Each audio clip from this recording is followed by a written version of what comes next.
Climate change is not just about Greenland, Venice, Australia, and Miami.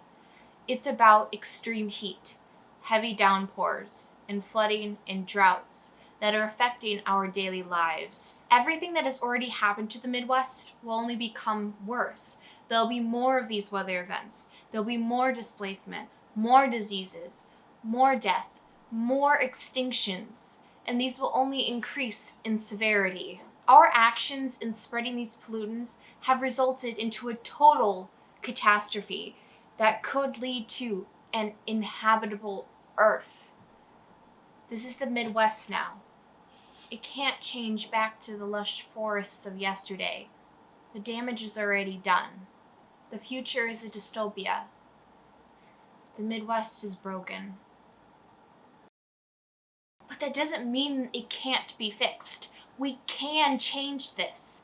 If by 2032 we cut our emissions by 50% and then 100% by 2050 to stay below 1.5 degrees or at least 2 degrees Celsius, our planet will be saved. The Midwest will be saved. We will be able to stop where we are now and completely avoid that total catastrophe. Although this would be a tremendous effort, which is a complete understatement for the things we would have to do in order to do this, we can't delay it anymore, and we can't question it anymore. We need to stop thinking about climate change as a distant future. It's happening here, and it's happening now. Every day, every hour, every second that passes means that that window is getting wider and wider. We need to change. My personal moral value set values the common good, not just in real time, not just of everybody else in my community, but in particular those that have no voice, and that would be future generations. I want to see a world where my great granddaughter can at least touch or look at a brook trout and see how beautiful it is, rather than have to worry about whether she's even going to be able to survive from day to day on this planet.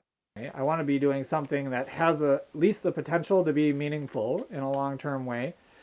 And because I have kids, and as we talked about, 25, 50 years from now, farming in the Midwest is not viable. I don't want to have to look at them and say that I was part of the problem and I knew better and I did it wrong anyway. Then from a personal side, obviously, growing up in northern Wisconsin and just loving the outdoors and everything that comes with it, it's sad to see that have to change. I think we as humans are impacting that, and those are decisions we're making. And be right or be wrong, I think now is the time to really look at ourselves and say, you know what, we're okay with that change, so we're going to keep doing what we're doing. Or say, you know what, gosh, that change maybe isn't really what was intended or hoped. Right? We can't just look at surface and say, well, bummer, that event was canceled. They can't come and ski here. Oh, there's no snow this weekend. That's too bad. You know, visitors will come next weekend. When you really dive into what does that really mean? Well, it means that we couldn't go skiing this weekend, but it also means a bunch of people didn't come and visit, means they didn't go to a restaurant, means they didn't stay in a hotel, it means they didn't go buy something at the gift shop, means they didn't go buy something at the grocery store. So the effect is compounding over time when you realize what that means when you can't utilize the outdoor activity that requires a certain historical type of climate. Many of the things that we can do are small. Changes can be made incrementally. It probably won't be fast enough, but most of those things are going to improve your long-term fertility, improve the health of your soil, improve the health of your farm, improve your long-term financial viability, even if it comes at a short-term cost in terms of time and money.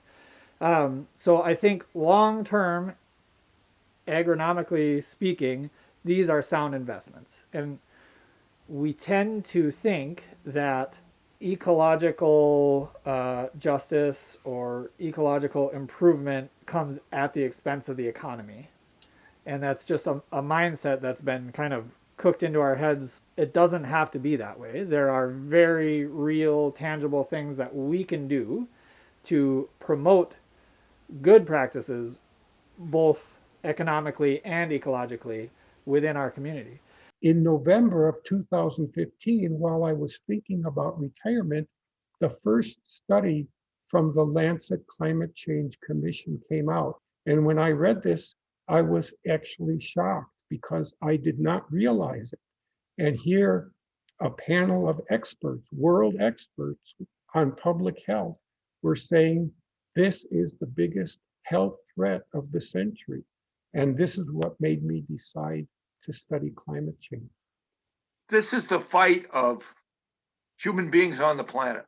We're fighting for the existence of living things on the planet here. That's how important this is. A lot of fairy tales have a creature that is bonded to its habitat, such as a nymph and a tree. I would say that's the exact same relationship people have with their planet.